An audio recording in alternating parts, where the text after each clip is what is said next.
a du mal à imaginer ce que représente l'activité d'une blanchisserie industrielle. Aujourd'hui, c'est en région liégeoise, au cœur d'une de ces entreprises, que nous vous emmenons avec Marc Broers, administrateur délégué de la société AEM, en nous attardant bien sûr sur ce qui nous intéresse, sur ce qui vous intéresse, l'aspect énergétique. AEM Location de Linge, c'est deux sociétés.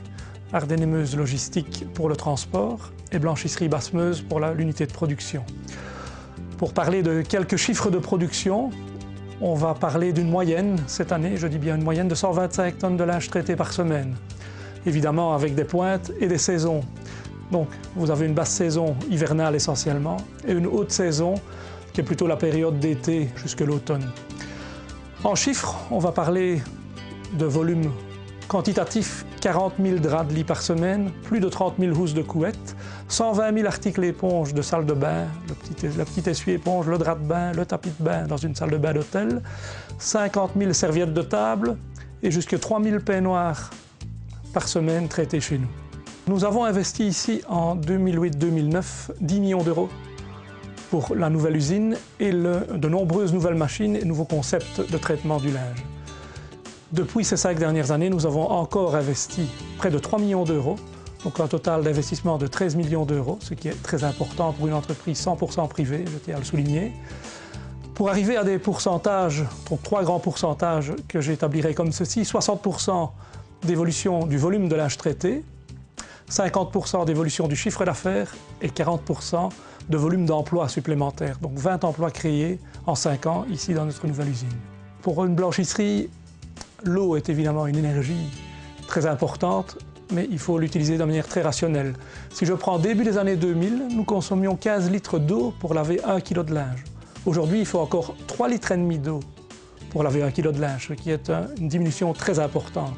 Au niveau du gaz, il fallait 1,8 kWh pour laver 1 kg de linge. Aujourd'hui, on est à 0,7. Et nous comptons encore diminuer à 0,6 dans les projets que nous avons pour les 2-3 années à venir. L'hôtellerie est un secteur qui est, pas dire instable, mais qui est très flexible. Un hôtel n'est pas tous les jours complet, par contre il y a des périodes de pointe.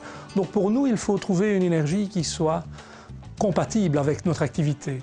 Alors le gaz nous permet de travailler de manière très différente à ce que nous avons connu dans le passé. À l'époque, une blanchisserie industrielle avait une grosse chaudière centrale qui pouvait être alimentée par exemple au fioul lourd ou au mazout plus récemment pour créer de la vapeur. Et cette vapeur était distribuée dans les différentes machines, machines à laver, calandreuses et séchoirs. Aujourd'hui, nous avons les machines qui sont toutes équipées ou pratiquement toutes équipées d'un brûleur. Donc si on prend une calandreuse à son propre brûleur qui est alimenté au gaz, ce qui veut dire que nous avons ici 7 lignes de calendrage différentes. En cas d'activité plus faible, il nous suffit de couper une machine et on ne consomme plus d'énergie sur cette machine. Pareil pour les séchoirs également. S'il y a moins d'activité dans le linge éponge que nous traitons, qui est d'ailleurs le linge éponge le plus flexible, le plus saisonnier, on peut ne pas produire avec tous nos séchoirs et on ne consomme pas du tout d'énergie sur les machines qui ne tournent pas. Contrairement à avant, avec la chaudière centralisée qui nous donnait des pertes d'énergie parce qu'une machine qui ne tournait pas était quand même alimentée à la vapeur. Et c'était vraiment de l'énergie qui était gaspillée.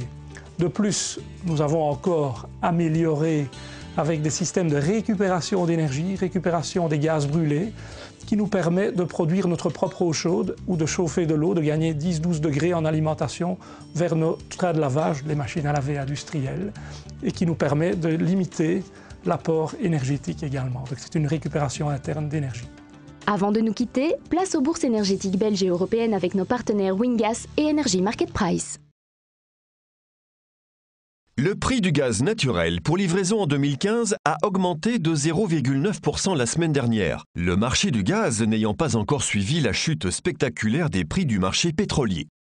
Le prix du baril de pétrole est arrivé à un niveau de 70 $, soit le plus bas en 4 ans, après que l'OPEP ait décidé de ne pas réduire la production de pétrole pour soutenir les prix. Le prix du baril a perdu plus de 40% depuis juin suite à l'augmentation de l'offre, principalement en provenance de la production de schiste en Amérique du Nord et sur un fond de croissance économique mondiale morose. Les perspectives sont baissières pour les contrats de gaz naturel, étant donné que ceux-ci sont naturellement liés au marché pétrolier en raison d'une pratique de longue date qui fixe les prix du gaz à long terme sur celui du pétrole brut. Dans le marché au comptant, le système de gaz au Royaume-Uni était saturé. Une panne au terminal Sage en Grande-Bretagne a pris fin. Les flux de gaz de Langeled en Norvège ont été stables. 2 méthaniers d'une capacité combinée de 474 000 m3 devraient arriver en Grande-Bretagne avant le 5 décembre et 3 autres avec une capacité combinée de 440 000 m3 se dirigent en direction de la Belgique. Les niveaux de stockage ont diminué de 10,4% à 84,4% en Allemagne et de 3,7% à 93,5% en Grande-Bretagne. Les prix de l'électricité pour livraison en 2015 ont augmenté dans toute l'Europe la semaine dernière. Ils ont augmenté de 0,8% en Allemagne, d'1,4% en France, d'1,6% en Belgique et d'1,3% aux Pays-Bas. Les prix du charbon en Europe ont augmenté de 0,4% la semaine dernière, tandis que les prix du charbon australien ont diminué suite à une faible demande en Asie et une offre excédentaire. Au cours des 2 dernières années, les prix du charbon ont glissé vers le bas en raison d'une surproduction causée par la faiblesse de l'activité économique qui a réduit la demande. Dans le marché des émissions de carbone en Europe, les allocations ont augmenté d'1,9%.